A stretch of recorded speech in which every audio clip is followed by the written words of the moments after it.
Dobrodošli u emisiju Vrele gume. Ove sedmice na testu je Cupra Terramar u plug-in hibridnoj verziji. Posetili smo jedan od najboljih novih autoservisa u Srbiji. Kompanija Žano za leto 2026. sprema novi San Odyssey, a tu je i Volvo 144, pola veka u jednoj porodici. Uživajte!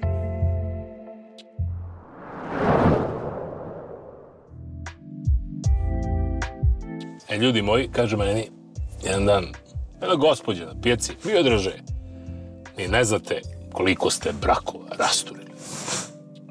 Mislim, okej, to se podrazumeva, ali nastavlja dalje. Ne znate koliko je zbog vaše emisije zagorelo nedeljnih ručkova. Zato, drage moje, danas je nedelja, pa na tihu vatru postavite ručak i dođite da zajedno sada analiziramo jedno skulpturalno remek delo.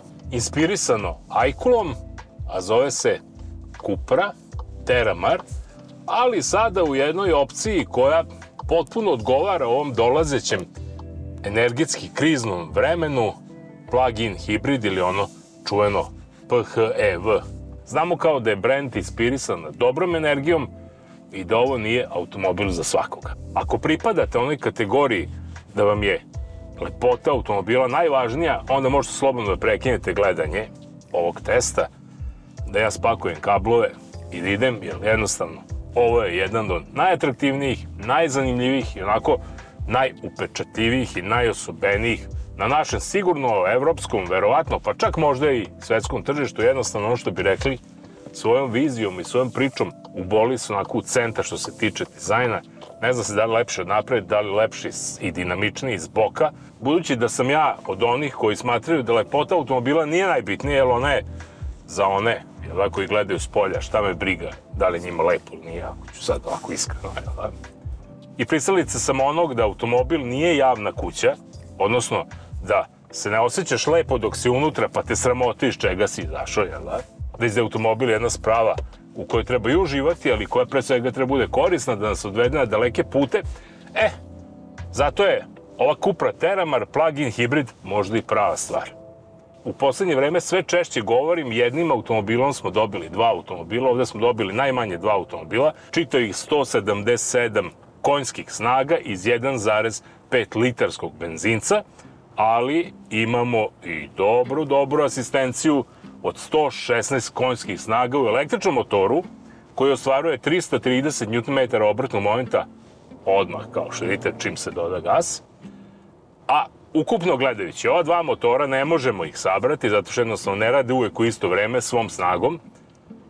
Posjeduju tačno 272 konjske snage i 400 Nm obrtnog momenta, od kojih se pa sigurno 3/4 razvije odmah, tako da jasno je, apsolutno startan, koji nas neće nešto impresionirati onom brzinom do 100, ona je 7,3 sekunde, ali ono od 0 do 50-60 na sat, tu se stvarno vozi kao metak. Se malo vratimo na interijer.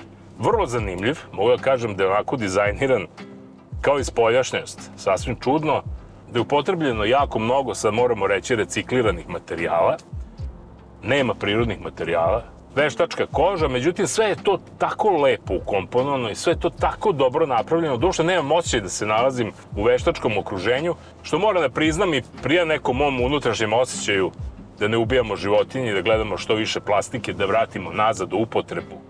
Visoka tehnologija čini da mi to pod našim prstima ne možemo da osetimo.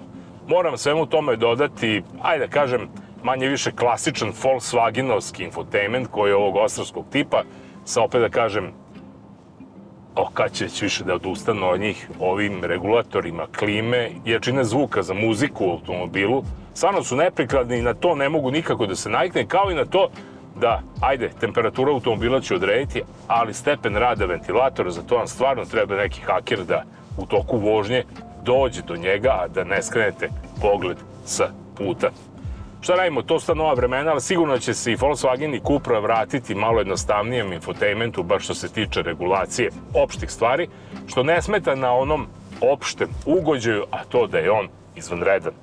Vozačko sedište mi deluje nešto udobnije nego suvozačko, da li možda zato što sedim ispravnije, da li zato što imam više prostora, ali kako god bilo, na vozačkom sedištu se osjećam fantastično, na suvozačkom se osjećam dobro, a na zadnjim sedištima, kada se ovako mi raskomotimo, razbaškarimo na prednjim sedištima, nazad mogu samo da stanu deca, što znači da ako čelja nisu besna, kuća nije tesna i da ova Cupra Terramar sa svojih 4,5 metara dužine i 2,68 metara međuosojinskog rastojanja može biti jedan pogodan porodični automobil, mada jeste porodičan je, ali je to onako stvarno jedan automobil za dušu onog koga kupio.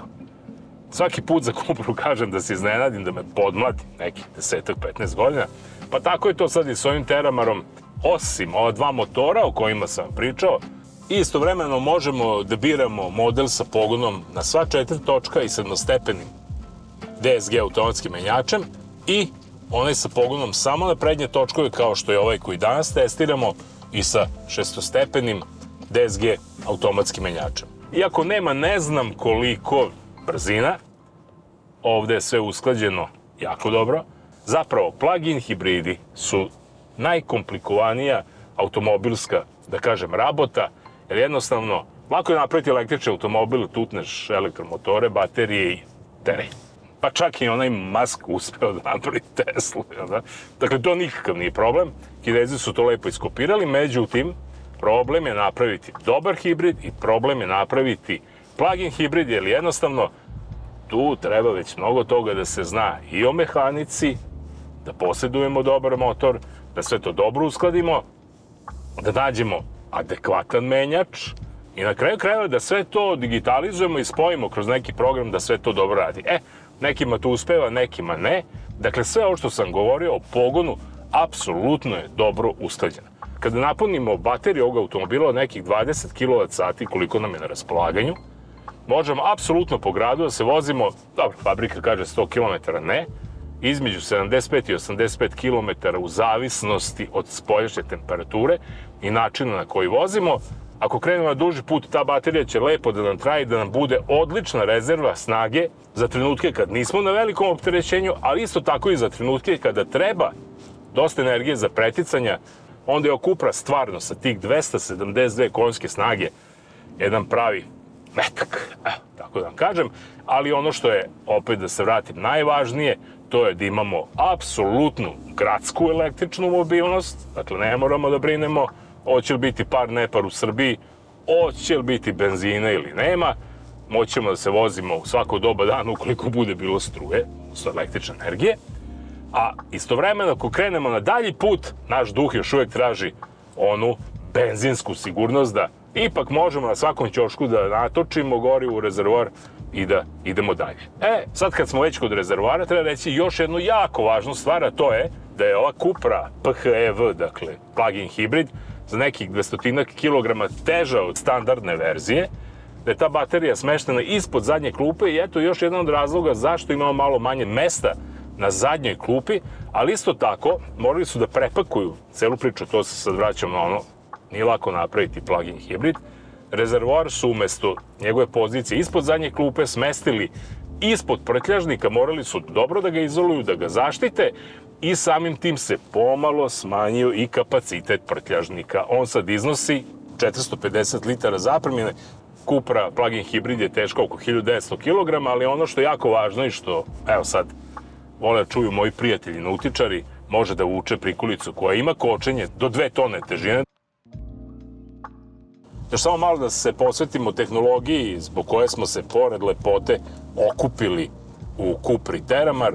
Zahvaljujući onom, kako sam malo čas rekao, 2 automobila u jedan, dobili smo i odličnu ekonomičnost. Koliko imamo napunjenu bateriju i krećemo se po gradu, ta potrošnja će nam biti praktično u nekih 80 gradskih kilometara ravna nuli što se tiče potrošnje goriva. Ukoliko nemamo punu bateriju ili krenemo na dalji put ili u nekom dužem vremenskom periodu malo punimo, malo praznimo te baterije, kompjuter će nam pokazati da je prosečna potrošnja negde oko 5, pa čak nešto ispod 5 litara na 100 pređenih kilometara. Nešto više troši ako se sad odmah zaputimo na dalji put od nekih 700, 800, 900 km, pa malo ta baterija počne štedi samu sebe, a mi vozimo onako brzo na autoputu, onda će nam potrošnja otići za 1 litru gore, ali sve u svemu bit će apsolutno u skladu, pa čak nešto ispod proseka u ovoj kategoriji automobila sa dvojnim pogonom, odnosno plug-in hibrida. Ali kada je ova skromna potrošnja benzina u pitanju, ne smemo zaboraviti i još jednu stvar, da se kod Cupre Terramar plug-in hibrid radi o 272 konjske snage, pa je ova potrošnja u odnosu na broj konjskih snaga zaista simbolična.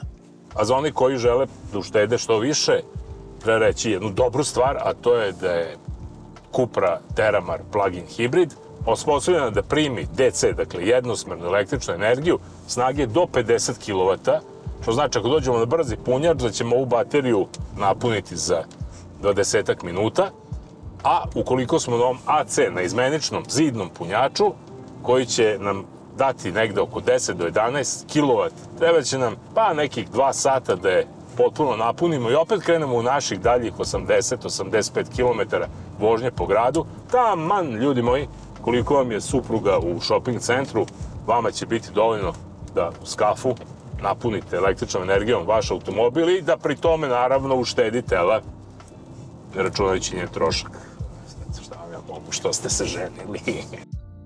Ok, šalu na stranu, svi vi koji se niste ženili, verovatno vas ta sreća neće zaobići, ali će zato mnoge vozače sreća da voze Cupru Terramar plug-in hibrid i tekako zaobići, jer šta vam kažem, nalazimo se u punom ekonomskom procvatu, prosečna starost automobila na našim putevima je, 15, 16, 17 godina, uvozimo 4 puta više polovnih automobila nego novih, pa nije ni za očekivati da će baš svako da vozi Cupru Terramar, samo onaj koji u džepu ima oko 50.000 eura, da to može da plati, ili koji ima dobra primanja ili dobru firmu da može da plaća to preko leasinga. U svakom slučaju, ako mene sad ovako pitate, kako bi izgledalo potrošiti novaca da zadovoljiš svoju dušu, jel da, i da kažeš, ma jedan je život, nek ide sve, dođe ola. To je onda, izvodite 50.000 eura, sedite u Cupru Terramar plug-in hibrid, ja sam kažem pun gas, nemojte pun gas, oprezno na putu i onako punim automobilskim srcem u novo doba. Živjeli.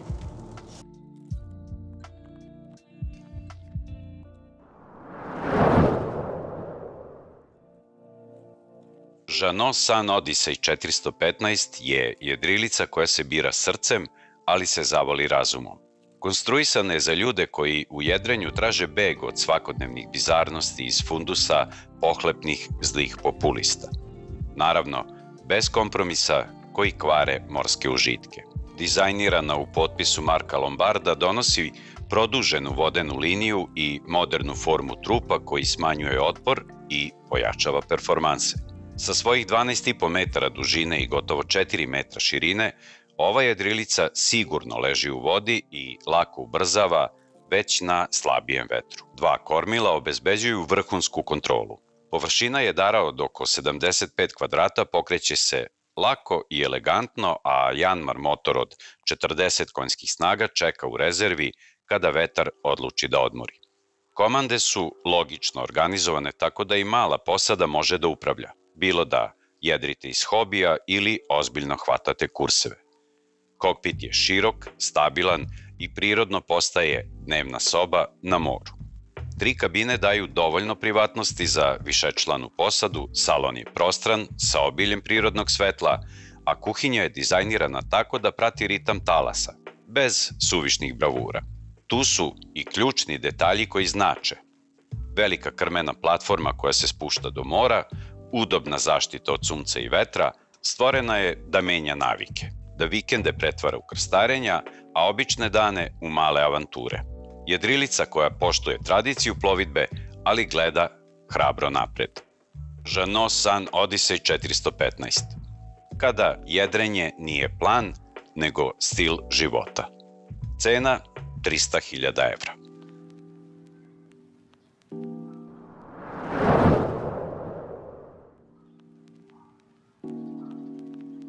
Poznato je da je nacionalni automobilski park u Srbiji star u proseku preko 15 godina. Godišnje se uveze oko 130.000 polovnih automobila koji zahtevaju posebnu vrstu nege, jer smo manje više osuđeni na servisne radionice, na šupe i na rupe u kojima se takvi automobili održavaju. Mi smo danas došli u Suboticu da predstavimo jedan sasvim drugačiji primer kako možete da održavate vaš nov automobil, ali automobil koji je star 5, 10 ili možda čak 15 godina. Filipe, gde smo mi danas i koja je vaša vizija i misija? Evo ovako, Strauss Cars se odlučio u saradnji sa Strauss alatima, koji je deo priče cele, i porodica Vukmanov, koja je odlučila da običnom čoveku približi jedan vrhunski servis i vrhunsku uslugu.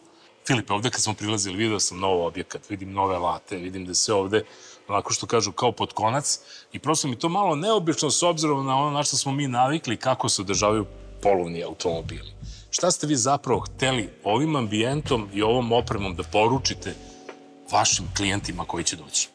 Mi želimo stvarno da napravimo takav ambijent da ljudi dobiju vrhunsku uslugu, da kažemo za malu cenu. Znači, ne morate da kupite nov automobil, ne mora auto da bude u garanciji, znači auto van garancije, dođete kod nas sa vrhunskim ljudima, visoko obučenim i dobrim alatima, uradit ćemo servis za vaš automobil. Pretpostavljam, kad kažemo ne moramo da ga vozimo više ovlašćeni servis, da smo onda nešto ovdje pod povoljnim okolnostima što se tiče cene servisa i rezervnih delova. Tako je. Znači, sama cena servisa je vrlo pristupačna, a usluga je vrhunska. To je poenta naše priče. Kad je servis automobila u pitanju, da kažemo, ono sekundarno tržište rezervnih delova, kakvi su vaši principi što se tiče upravo ove tematike? Što se tiče rezervnih delova, tu nabavljamo najbolje i najkvalitetnije delove za vaš automobil. A maziva? U saradnji sa Orbico kompanijom, koja je generalni uvoznik i distributer za Shell ulja, isključivo njihova najkvalitetnija ulja koristimo u servisu. Evo, ako sad u prvoj fazi našeg razgovora, ako mogu da zaključim, napravljen je nov objekat po najmodernijim svetskim standardima, u njemu će se servisirati automobili raznih godišta sa najkvalitetnijim delovima, a svi ti automobili će biti uslovno rečeno podmazivani Shell uljem. Tako je, tako je. Dobro, od Filipa smo čuli sve novo, originalni rezervni delovi, originalna ulja.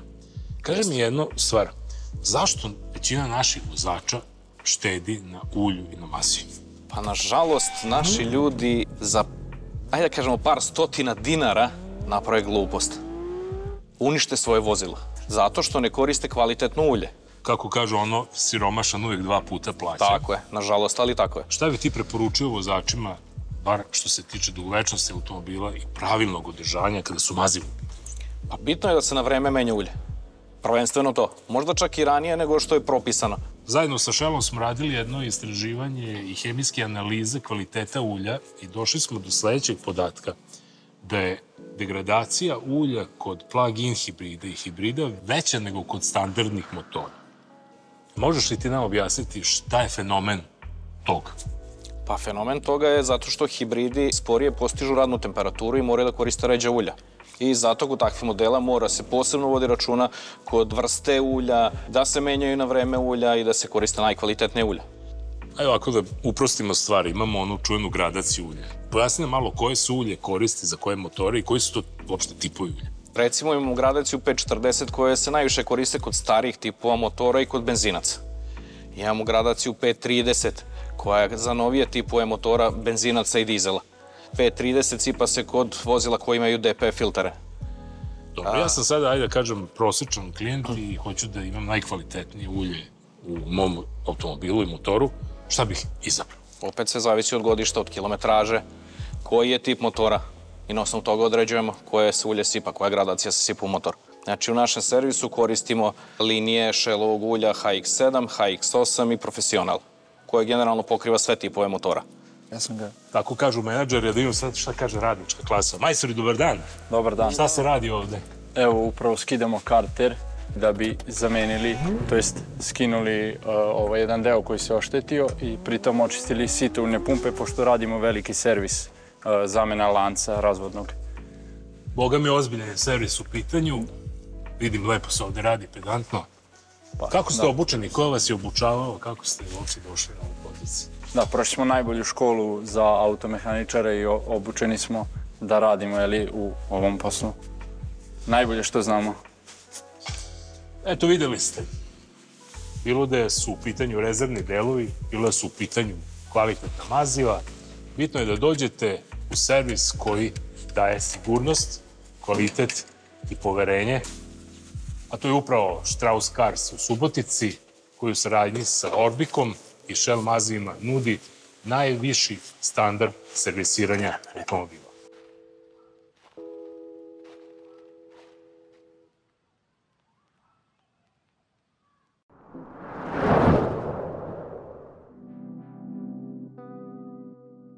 Koncept automobili obično se statično izlažu na sajmovima ili promocijama i to je to. Ipak, Audi je sproveo u delo registraciju svog koncepta C za upotrebu u javnom saobraćaju. I onda je nastupio medijski mrak. Sve što ovih dana može da se pročita jesu informacije koje su pripadnici marketinškog odeljenja iz Ingolštata privatno rekli nekim novinarima i influencerima na promocijama u Milanu i Minhenu. Koliko god bilo očigledno, tvrde da ovo nije novi Audi TT. Šta god će se nazvati produkcionim modelom, to stiže krajem 2027. Nova platforma bazirana je na elektromotoru koji pokreće zadnje točkove i bit će primenjivana u celoj Volkswagen grupaciji. I onda stiže informacija, ali pripremamo i snažniju verziju sa 2 motora, to jest quattro pogonom. Koncept C težak je 1690 kg. Baterija je smeštena iza vozača, a ispred zadnje osovine, čime se vodilo računa o rasporedu težine. Takođe, ogibljenje nije preuzeto sa TT ili R8 modela, već je posebno razvijeno za ovaj koncept. Potvrđeno je da spoljni dizajn koncepta odražava 87% kako će izgledati serijski model 2027. Enigmatično je i to što je serijski model najavljen isključivo kao kabriolet sa tvrdim krovom. Klasična kupe verzija se neće proizvoditi. Posebna pažnja posvećena je kvalitetu izrade interijera i izboru materijala. To stvarno ranije nikad nismo čuli. Mnogo informacija razmenjenih šapatom tokom ispijanja bezalkoholnih koktela. Jedno je ipak sigurno i može se pročitati u zvaničnom presaopštenju. 10,4-inčni centralni displej je sakriven u armaturnoj tabli sve do momenta dok ne bude aktiviran. Pametnom dovoljno.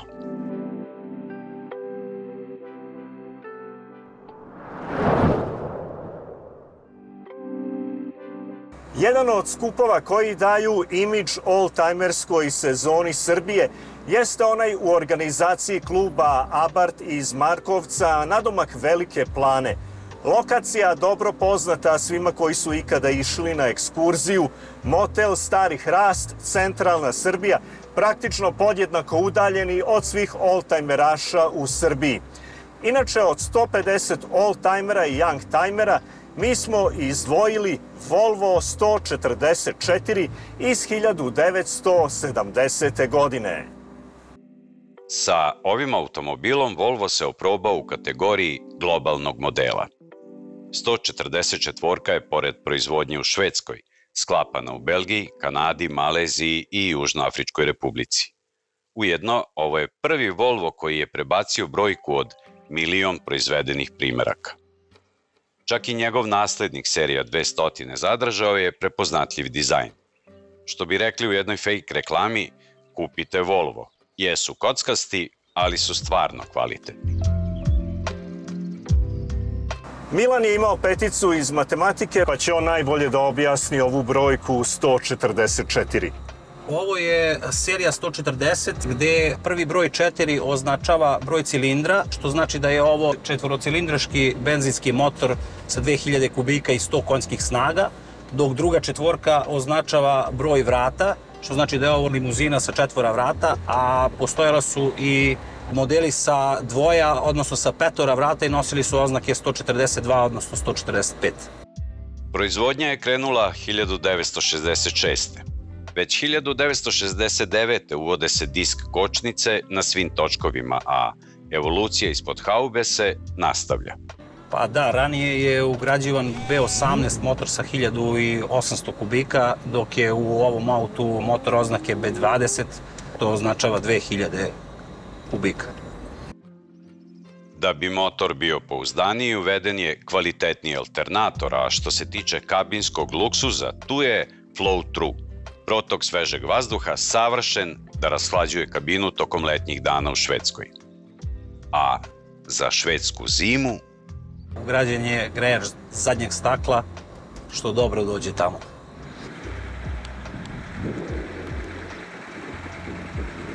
Ja sam ovaj auto krenuo da restauriram kao klinac, bukvalno sa nekih svojih 16 godina. Tada je ofarban, pre toga je stajao nekih 11-12 godina u garaži. Znači, ofarban je 2007. i od tad se vozi s vremena na vreme i od tad je u ovakvom stanju kako ga vidite sad.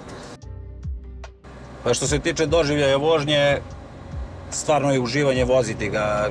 Mislim da je za to vreme kad je napravljen i tekako stabilan, ima dobar odziv na gas, a udobnosti da ne pričam. Udobniji je 2 puta od mog novog auta.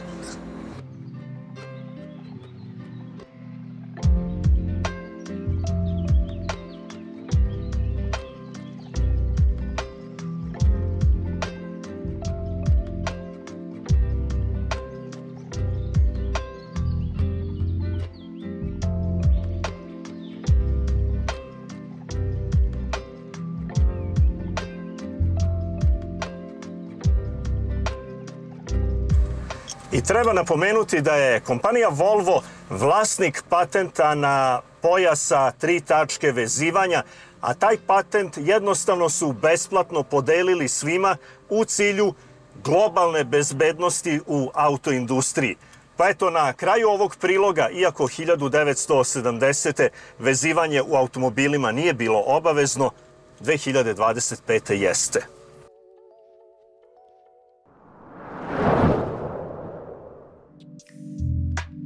Toliko za ovaj put. Do sledećeg susreta sa ekipom Vrele gume, doviđenja i budite bezbedni u saobraćaju.